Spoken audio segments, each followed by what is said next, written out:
The corridor camera outside the nursery shows a 5-second gap. No glitch report, no maintenance note. I stop the playback and rewind again. The timestamp jumps cleanly, too cleanly. A child's shoe sits beneath the console, turned inward. Protocol says log and escalate. Instinct says stay. I pause with my hand on the console, listening to the silence behind the door, knowing something has already crossed a line. The guard had been on the night corridor rotation long enough to recognize the building's normal rhythms, the way air handlers hummed softer after midnight, and the polished floors held a faint chill that rose through the soles of his boots. But what caught him was not a sound or a movement. It was the absence of both. A 5-second void on the nursery corridor feed that should have been continuous, the timestamp advancing without distortion, yet skipping cleanly ahead, which meant the system had not failed, but had been told to look away. And he stood alone in the monitoring alcove with the console light reflecting off the glass, rewinding the clip again with deliberate slowness, watching the moment before the gap when the corridor was empty and the moment after when nothing appeared changed except that the stillness felt staged. And beneath the console, partially tucked against the wall where it would not be seen from a distance, lay a small child's shoe, pale blue, turned inward as if set down rather than dropped, and he did not touch it because touching would mean ownership of the scene, and protocol required documentation before disturbance. So he logged the irregularity, noting the exact second count, the camera ID, the absence of a system error code, the temperature reading from the corridor sensor, all of it entered with the same measured precision he had been trained to use during drills that assumed hostile intruders, even though this felt different, quieter, more contained, like something that had already happened and was now waiting to be acknowledged. And as he secured the immediate perimeter with a silent lock command that sealed the nursery corridor from casual access, he felt the weight of that decision settle in his chest, because sealing a space inside the palace was not neutral. It created a record that someone higher would review. And when he accessed the backend logs to confirm the camera stats, he saw a secondary stream listed beneath the primary feed, a shadow line in the system architecture that should not have been there, labeled with an internal override tag used only for live redirection, not deletion. And the timestamp aligned exactly with the missing seconds, indicating that the footage had not vanished but had been routed elsewhere, from inside the palace network, by someone with credentials that did not belong to maintenance. And he stood still, listening to the faint echo of his own breathing in the alcove, aware that the building felt colder now, as if the stone itself had noticed the discrepancy. And he hesitated before opening the access permissions, because once he saw where that feed went, he would no longer be dealing with an anomaly, but with intent, and intent carried names. He initiated the deeper audit without alerting central control, a narrow window allowed under discretionary threat assessment, and the system responded with a brief delay that suggested active security throttling, not a malfunction, as if someone had anticipated scrutiny. And when the directory finally populated, it showed the secondary feed had been redirected to a private viewing node, one used for confidential family matters rather than security review, which meant the action had been deliberate and sanctioned at a level above his own. And he felt the familiar pressure of hierarchy press against his spine, the unspoken understanding that certain doors were not opened by guards, they were guarded.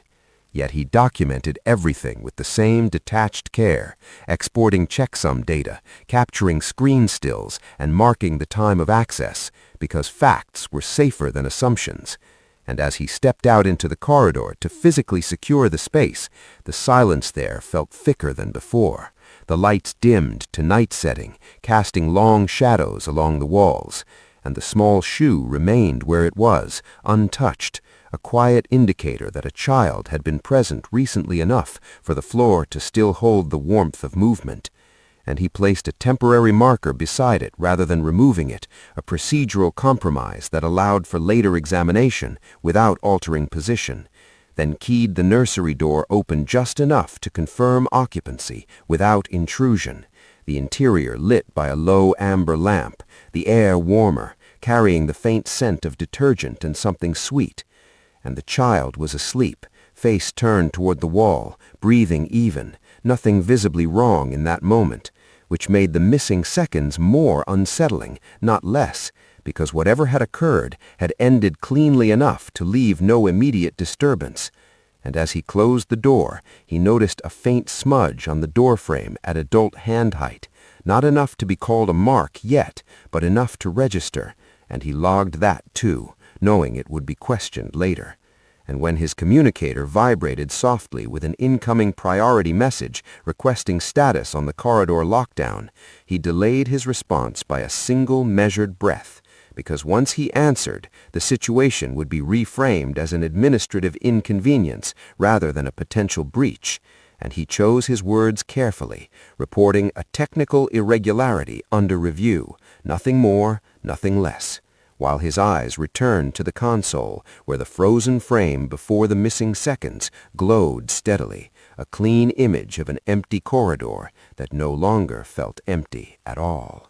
By morning, the palace had shifted into its daytime posture, light filtering through high windows and softening the stone corridors, but the guard felt none of the usual easing that came with dawn, because his report had already moved upward and returned altered, the language smoothed, the irregularity reframed as a temporary signal diversion. And when he was summoned to the administrative wing, the air there was warmer, controlled, carrying the faint frum of concealed systems and the practiced calm of people accustomed to managing complications quietly. And he stood at attention while a senior security administrator reviewed the file on a tablet without looking at him, pointing out that no alarm had been triggered, no distress call logged, no witness statements available, and therefore no escalation was warranted. The implication delivered in an even tone that suggested concern for efficiency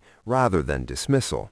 And the guard listened without interruption, noting the subtle pressure embedded in the phrasing, the way words like routine and resolved were used to close doors rather than open them. And when he was instructed to disengage from further inquiry and return to standard duties, he acknowledged the order because protocol demanded it. Yet as he turned to leave, he caught sight of the nursery staff escorting the child down the corridor for a scheduled activity, the child's hand held gently but firmly, her steps small and careful, and as they passed, the guard noticed a faint discoloration just below the sleeve on her arm, visible only for a moment when the fabric shifted, not dramatic, not obvious, but inconsistent with the immaculate care usually maintained. And he did not stare, did not react outwardly, but his internal assessment recalibrated instantly, because marks like that were not part of normal palace life,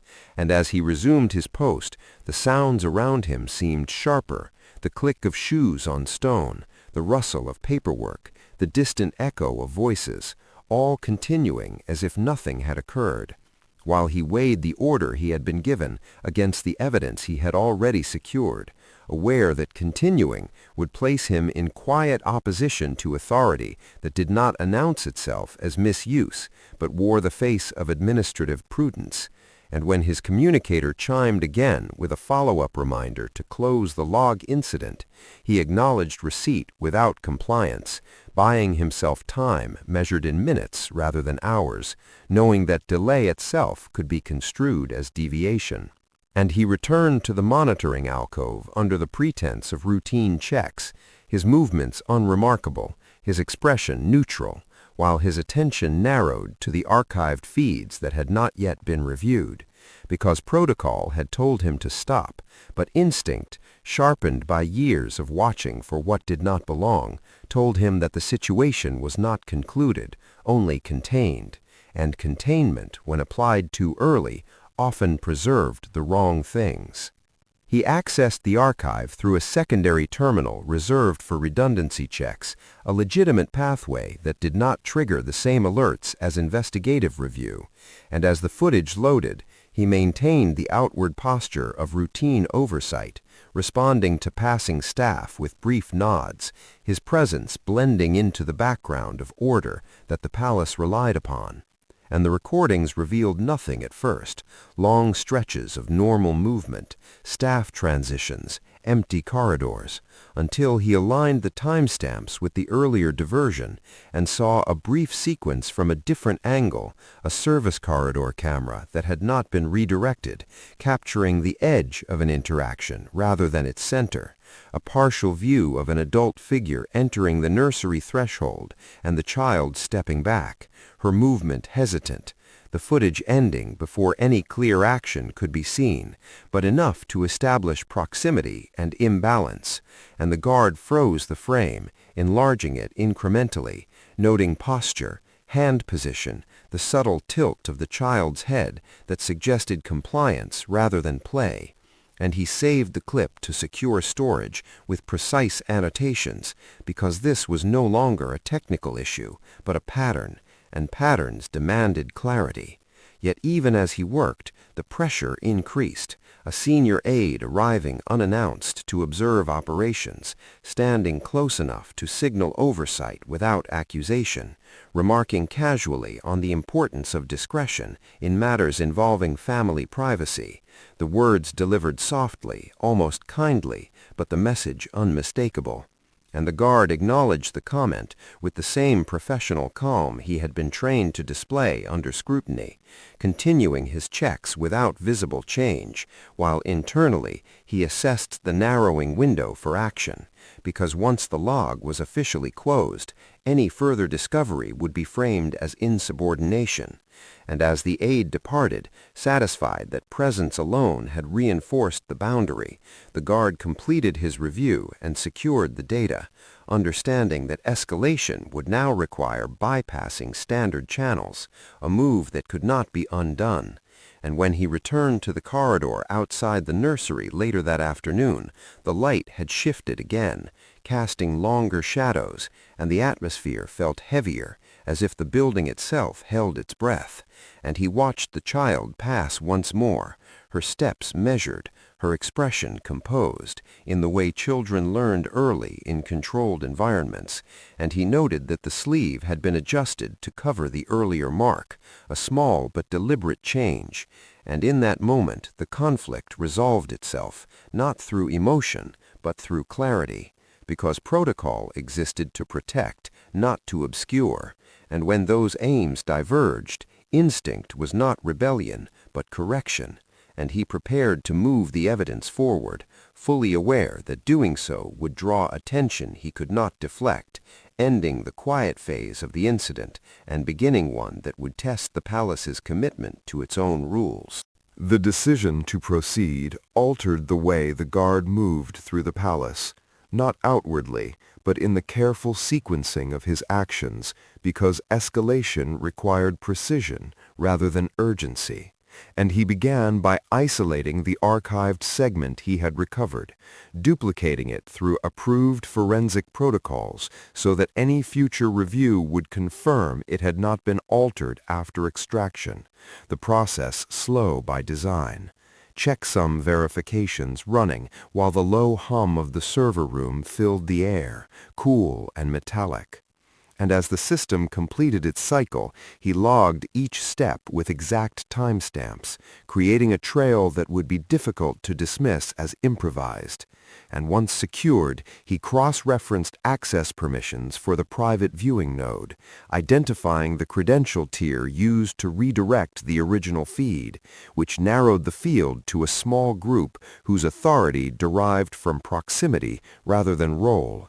And he did not assign blame, only facts, because facts were harder to negotiate away. And when the data set was complete, he initiated a controlled transfer to a secure mobile drive authorized for executive briefings, a tool rarely used and therefore conspicuous. and as he signed it out, the clerk paused, eyes flicking to the authorization code before returning to neutrality, a silent acknowledgement that something out of routine was underway, and the guard felt the subtle shift in atmosphere that accompanied such moments, conversations lowering, glances lingering a fraction longer. And as he moved toward the upper administrative corridors, the palace felt less like a workplace and more like a structure layered with expectations, each level carrying its own gravity. And when he paused outside the antechamber reserved for direct briefings, he adjusted his uniform with habitual care, smoothing a crease that did not need smoothing, because presentation mattered when credibility would soon be tested. And inside, the room was quiet, dominated by a long table and tall windows that diffused the afternoon light into a pale wash. And he waited, standing rather than sitting, the drive secured at his side, aware that once presented, the evidence would no longer belong to him, but to the system he was challenging to function as intended.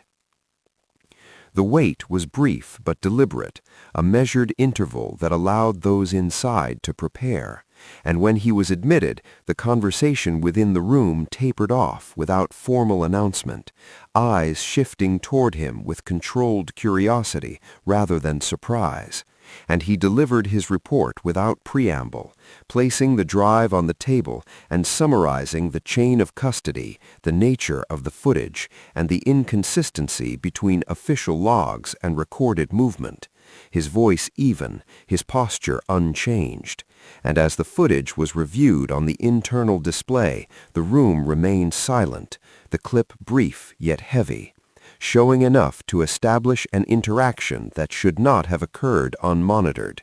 And he did not narrate beyond necessary context, allowing the images to stand on their own. And when the recording ended, the stillness persisted, broken only by the soft click of the screen returning to idle. And questions followed, precise and restrained, about angles, timestamps, access rights, each answered with documented clarity, because the strength of his position lay not in insistence, but in preparation. And as the implications settled, he observed the shift in posture among those present, shoulders straightening, expressions tightening, not with shock, but with recognition that the matter could not be contained at the level previously attempted. And he was dismissed with formal acknowledgment, no praise, no rebuke, which told him the issue had moved beyond individual judgment into institutional response. And as he exited the chamber, the palace corridors felt altered, not louder or more chaotic, but sharpened, as if every surface reflected consequence. And he understood that the evidence was now in motion, irreversible, carrying with it the weight of the child's quiet presence and the responsibility of those who would act next.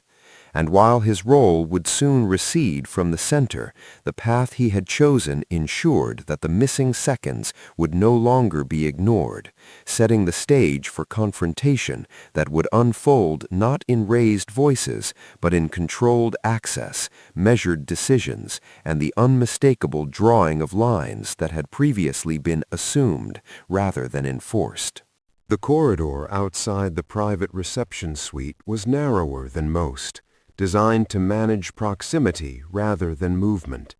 and the guard took his position there with the same composure he had maintained all day, aware that the evidence he had delivered had altered access protocols upstream, triggering a quiet lockdown that restricted entry without announcement, and the air carried the faint scent of polished wood and filtered ventilation,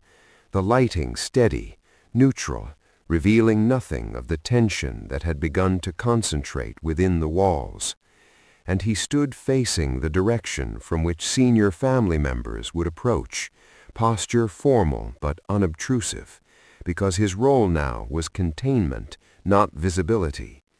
And when footsteps approached, measured and purposeful, he recognized the cadence before the figure emerged, Prince William moving without entourage, his expression controlled, eyes already focused,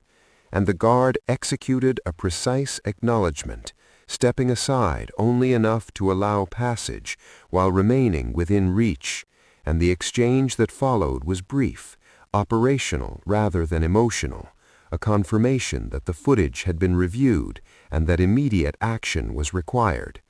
And as they proceeded together down the corridor, the guard noted the subtle changes already in effect, doors requiring secondary clearance, staff halted at junctions with polite but firm instruction,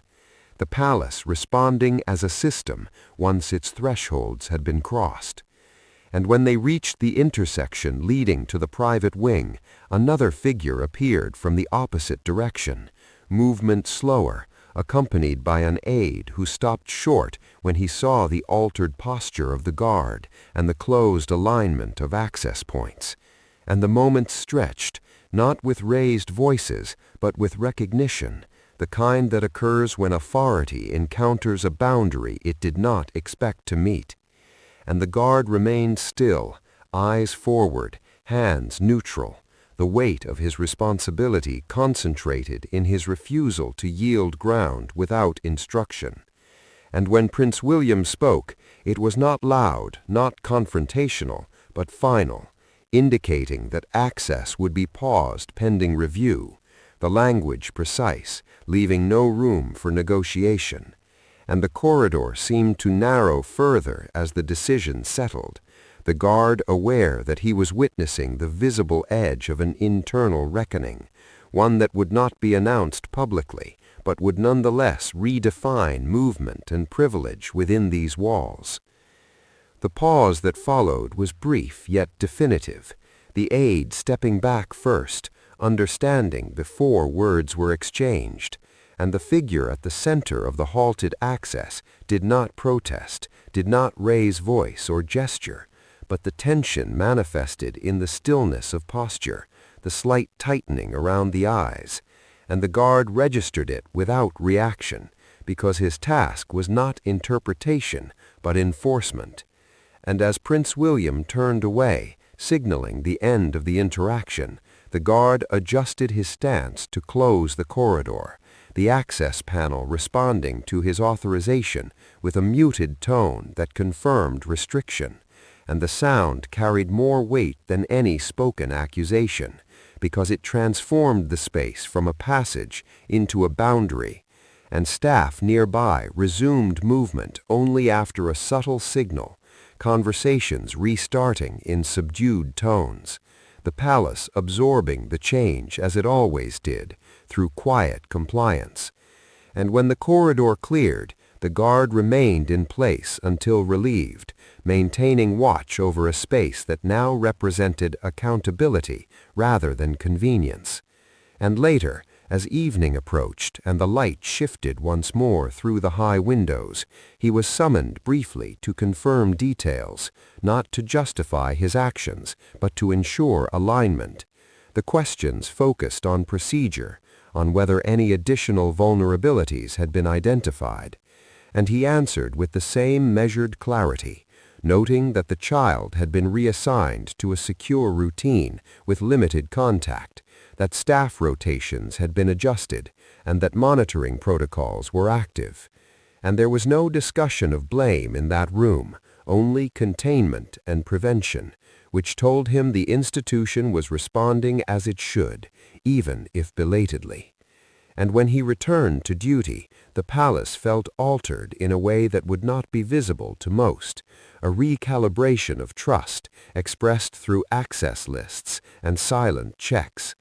And as he passed the nursery corridor once more, now under heightened surveillance, the lights steady, the air warm, he paused briefly, not to look inside, but to confirm that the systems were functioning as intended, and the console reflected a continuous feed, uninterrupted, the seconds flowing without absence.